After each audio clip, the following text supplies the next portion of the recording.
The moving truck rumbled away, leaving Alex alone. The sound of the engine faded into the distance, and with it, the last connection to his old life. He stood on the sidewalk, staring at his new home. It was supposed to be a new beginning, a place where he could start fresh and leave his past behind. It was a Victorian mansion, 3 stories tall, with a steep roof and a wraparound porch. The kind of house that had seen better days, but still held a certain charm. The paint was peeling and the windows were dark. It looked like it hadn't been lived in for years, maybe even decades. The whole place felt cold, even in the summer heat. The neighborhood was silent. Not a single car drove by, and the only sound was the rustling of leaves in the wind. No children played in the streets. No dogs barked. It was as if the entire area was frozen in time, waiting for something to happen. The houses all looked the same, old and neglected. Alex shivered. He couldn't shake the feeling that he was being watched, even though there was no one around. He had wanted a fresh start, but this place felt more like an ending. The weight of the decision he had made pressed down on him, making it hard to breathe. He unlocked the front door and stepped inside. The creak of the hinges echoed through the empty halls, a sound that seemed to linger in the air. The air was thick with dust and the smell of decay. It was clear that no one had set foot in this house for a long time. Sunlight struggled to penetrate the grime on the windows. The dim light cast eerie shadows on the walls, making the place feel even more unwelcoming. Shadows stretched across the floorboards, long and menacing. They seemed to move with a life of their own, creeping closer with each passing second. Alex felt a prickle on the back of his neck, a feeling of being watched. He turned around quickly, but there was no one there. Just the empty, silent house. He shook off the unease and told himself it was just the stress of the move. He'd been through a lot lately, and it was only natural to feel a bit on edge. He had bought this house sight unseen, desperate for a change. The listing had promised a fixer-upper with potential, but now he wondered if he had made a mistake. Now he wasn't so sure. The reality of the situation was starting to sink in, and it was far from the dream he had envisioned. But it was too late to turn back. He was here now. He had to make the best of it, no matter how daunting the task seemed, and the house was waiting. It seemed to be holding its breath, as if it had secrets to reveal. Alex took a deep breath and stepped further inside, ready to face whatever lay ahead. The first few days were the hardest. Alex had just moved into the old house, hoping for a fresh start. But the house had other plans. The silence of the house was unnerving. It was the kind of silence that seemed to press in on you, making you hyper-aware of every little sound. It wasn't a peaceful quiet, but a heavy, expectant stillness. It felt as though the house was holding its breath, waiting for something to happen. Alex found himself jumping at every creak of the floorboards, every unexpected noise. The house seemed to be alive, its old bones creaking and groaning. Every rustle of leaves against the windows sent shivers down his spine. The wind seemed to whisper secrets through the cracks and crevices. He started to hear things. At first it was just faint noises, easily dismissed as the house settling. Alex! Alex! The whispers grew louder, more insistent, calling his name in the dead of night. Whispers, faint and indistinct, seemed to emanate from the walls themselves. They were like ghostly fingers reaching out to touch his mind. They spoke his name, taunting him with secrets he thought were long buried. The whispers seemed to know things about him, things he had never told anyone, memories he had tried to forget. The house seemed to be dredging up his past, forcing him to confront his darkest moments. One night he woke to the sound of his own voice. It was a surreal experience, hearing himself speak words he didn't remember saying. It was coming from the hallway outside his bedroom. The voice was clear, as if he was standing right there. He sat up in bed, heart pounding, as he listened to himself recount a particularly nasty fight he had had with his ex-girlfriend. The details were vivid, the emotions raw, a fight he deeply regretted. He had said things he didn't mean, words that had cut deep. How could you say that to her? The voice was accusatory, echoing his own guilt and shame. You know you hurt her. The words were like daggers piercing his heart. The voice faded, leaving him in a suffocating silence. The darkness seemed to close in around him, leaving him trembling in the darkness. He felt exposed, vulnerable, as if the house had stripped away all his defenses. He told himself it was a dream, a trick of his subconscious. But the fear lingered, gnawing at the edges of his mind, but deep down, a seed of fear had been planted. He couldn't shake the feeling that the house was watching him, judging him. The house knew his secrets.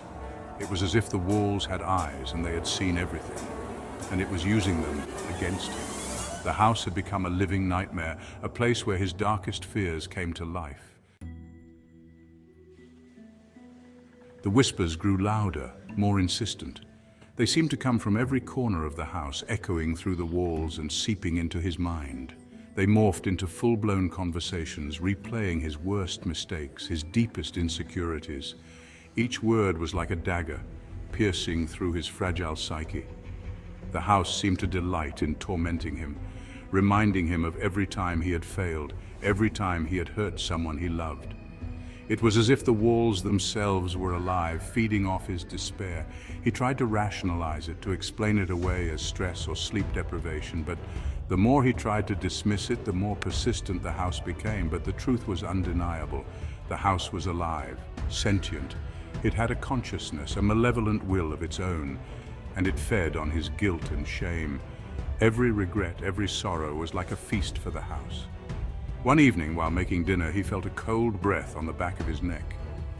It was as if the house itself was breathing down his spine, a chilling reminder of its presence.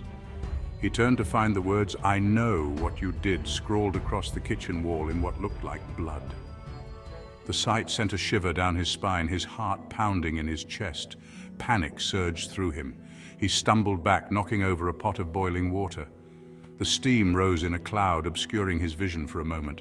As he watched in horror, the water evaporated before it even hit the floor. It was as if the house was absorbing the very essence of his fear. The words on the wall remained, a constant reminder of his growing terror. They seemed to pulse with a life of their own, mocking him. The house was no longer just whispering, it was shouting. The voices grew louder, more aggressive, filling every corner of his mind, and it was getting ready to break him. The house had a dark knowledge, an intimate understanding of his deepest fears and weaknesses. It was only a matter of time before it consumed him completely. Alex considered fleeing the house, leaving everything behind, but something held him back. Fear, of course, but also a strange sense of compulsion. It was as if the house itself was holding him captive, its power over him growing stronger with each passing day. He tried to seek help, to confide in someone, but the words wouldn't come out. How could he explain the unexplainable? Who would believe him? He was trapped, isolated in his own private hell. His reflection in the mirror became a stranger to him. His eyes were bloodshot, his face gaunt and pale. He hadn't shaved in days and his hair was a mess. He looked like a man unraveling, and in a way he was. The house was dismantling him piece by piece, stripping away his sanity until all that was left was a hollow shell. One day, while exploring the attic, Alex stumbled upon a hidden compartment behind a loose brick. Inside, he found a leather-bound journal. The pages were filled with spidery handwriting detailing the life of the house's previous owner. As he read, a chill ran down his spine. The entries described events eerily similar to his own experiences, whispers, visions, a growing sense of dread. But there was something even more disturbing. The journal entries implicated the previous owner in a series of gruesome murders. The final entry ended abruptly, mid-sentence, as if the writer had been interrupted. Alex's blood ran cold as he realized the date of the last entry. It was the same day the previous owner had disappeared, never to be seen again, and then he saw it, tucked between the pages, a photograph. It was him, Alex, standing on the front porch of the house, a chilling grin on his face. But that was impossible. He had never been to this house before he bought it, had he? The police arrived at dawn. They swarmed the house like ants, their faces grim. Alex watched from the window, his mind reeling. He had tried to explain about the journal, the photograph, the house's strange hold over him, but the words came out jumbled, incoherent. They found the journal, of course, and the photograph. It was all the evidence they needed. Alex was arrested and charged with the murder of the house's previous owner, a murder he had no memory of committing, a murder he was certain he didn't commit. As they led him away in handcuffs, he looked back at the house. The morning sun glinted off its windows, making it look almost peaceful. But Alex knew the truth. The house was a predator, and he was its latest prey. It had played him perfectly, using his own fears and secrets against him. Sir, you have the right to remain silent. Anything you say can and will be used against you in a court of law. The trial was a blur. Alex's pleas of innocence fell on deaf ears. The evidence was too damning. The journal, the photograph, his own erratic behavior. He was convicted and sentenced to life in prison. As he sat in his cell, the weight of his situation finally crushing him, he couldn't shake the feeling that he was living a nightmare. A nightmare orchestrated by the house itself. He thought about the journal, the final entry cut short. He imagined the previous owner trapped in the same cycle of fear and manipulation, and then he thought about the future. The house was still out there, waiting for its next victim, someone new to terrorize, to drive to the brink of madness, someone to frame for a crime they didn't commit. He closed his eyes, a single tear rolling down his cheek. The house always wins.